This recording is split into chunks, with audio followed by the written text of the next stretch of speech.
እውነት ለመናገር ቤተሰብ ቤኒ ይመቸው። ይችን በግ እኮ አጃጅሎ ያዘልን። ተገላግለናል፣ ተንፍሰን እየመጣች ብሩክ ብሩክ እያለች እያላዘነች አናታችን ላይ። እንደው ቤኒም ፑሽ አድርጉት፣ እውነት ሰብስክራይብ አድርጉት፣ ቤቱን ምናምን አሳድጉት። በቃ እንደዚህ አይነት ወንድ ነው የሚፈለገው። የምሬን ነው የምላችሁ። በቃ ወንድ ልጅ ይሆናል የለ የአንድን ሴት የሌላ ሴት ህይወት እንዳይበላሽ እንደ እህቱ ምናምን ነገር አይቶ አሁን ሀይሚዬ እንዳትጎዳ ምናምን ነገር ይሆናል የለ። ሰላም ጤና ይስጥልኝ ውዶቼ፣ ሰላማችሁ ይብዛልኝ በያላችሁበት።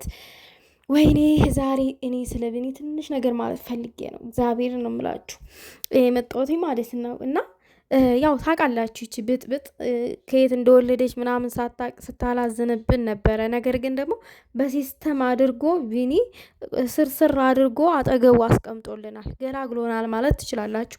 እና አንቺ እዩ ምን ሆነች ነው ደግሞ አሁን የምታለቃቅሽው? ባለቤትሽ ነኝ የልጅሽ አባት እኔ ነኝ እያለ እየነገረሽ ለምንድን ነው እንትን አምነሽ የማትቃበዩ? የልጅሽ አባት ነኝ አለሽ አለ። ሰርግ ብቻ ነው የቀረው፣ በቅርብ ደግሞ ክርስትና እናደርጋለን፣ ከዛ ሰርግ ነው የሚቀረው እያለ እየነገረሽ ነው። ስለዚህ አምነሽ መቃበል አለብሽ። ማለቃቀሱ ይሄ ሌላ ወሬ ማውራቱ ትርጉም የለው እና አርፈሽ ህይወትሽን ሳጠረገጥ ብለሽ መኖር ነው ያለብሽ። ከሰው ባል ላይ ራስሽን አይንሽን አንሺ። እዚህ ጋር የራስሽ ባል የወለደልሽ ወንድ እየለመነሽ እየነገረሽ ነው ያለውን እውነታ አምነሽ መቀበል። ደግሞ ቢኒ መች አለቀሰችና ነው እንድታለቅሽ አልፈልግም እያልክ የምታጽናናት? መች አለቀሰች? መች አልቅሳ ነው እንደዛ እያልክ የምሰክሳት? እዩ እንጨት እንኳን አይኗ ውስጥ ቢገባ እምባ አይፈሳትም። የምሬን ነውና እኛን ለመሸወድ አትሞክሩ። ለማንኛውም ግን ላደረግከው ነገር በጣም ኮርቼበታለሁኝ። የምሬን ነው የምላችሁ። በአጠቃላይ የሀይሚንና የብሩኬን ህይወት ነው ያተረፈው ቢኒ ማለት ነው። ይችኛዋማ ቁርበት በቃ አላማዋ ማፈራረስ ነበረ፣ አልተሳካላትም። ብሩኬንና ሀይሚን ለመለያየት ወጥራ ነበር የተነሳችው፣ ግን አልተሳካላትም። እሱ እውነታውን እያጋለጠ ሲሄድ እሷ እያፈረች ነው የመጣችው፣ እያፈረች ማለት ነው።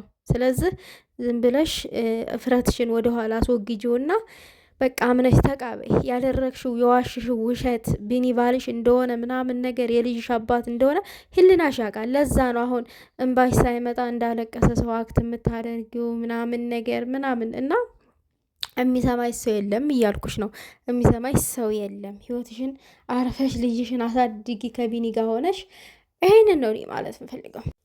ቢኒ እኮ ያንቺን ህይወት አልበጠበጠም። እኔ ህይወትሽን ደስተኛ ላደርግልሽ ነው እያለ ያለው። ልጄ እንድትጎዳ አልፈልግም ምናምን ገነመን ላልሽው ደግሞ ምንም የምትጎዳ ነገር የለም። ልጅ ከአባቱ ስር ሆኖ እያደገ ምን የሚጎዳው ነገር አለ? ምን ይጎዳዋል እንዴ? አንቺ በግድ የሰው ህይወት ካላበላሹ ካልበጠበጥኩኝ ምን ሆነሽ ነው? ልጅቷ የኔ ናት። አንድ ወንድ ልጅ የራሱ ካልሆነ አንድ ነገር የኔ ነው ብሎ አይጋፈጥም። የምር እንደ ወንድ ልጅ ደግሞ ፈሪ የለም ሲጀመርም ማለት ነው። ሰው ይቺ ልጅ የእሱ ባትሆን እንዴት ነው ቢኒ ልጄ ናት ብሎ የሚመጣው? ዝም ብሎ በውሸት አይልም ልጄ ናት። ማን በጠበጠሽ? ማን ረበሸሽ? ሲጀመር አንቺ እኮ ነሽ ሰውን እየበጠበጥሽ እየረበሽሽ ያልሽው። የሰውን ትዳር አልበጠበጥኩኝ ሰውን ካለያዩ እያልሽ ያልሽው እኮ አንቺ ነሽ። ማንም አንቺን አልበጠበጠሽም። አንቺ ነሽ ሰውን እየበጠበጥሽ ያልሽው። ስለዚህ ዝም ብለሽ ከባልሽ ጋር አርፈሽ ኑሪ፣ ከሰው ህይወት ውጪ ነው ማለት የምፈልገው። እና ተበጠበጥኩ አትበይ። የበጠበጥሽው ነገር የፈለግሽው አንቺ ነሽ።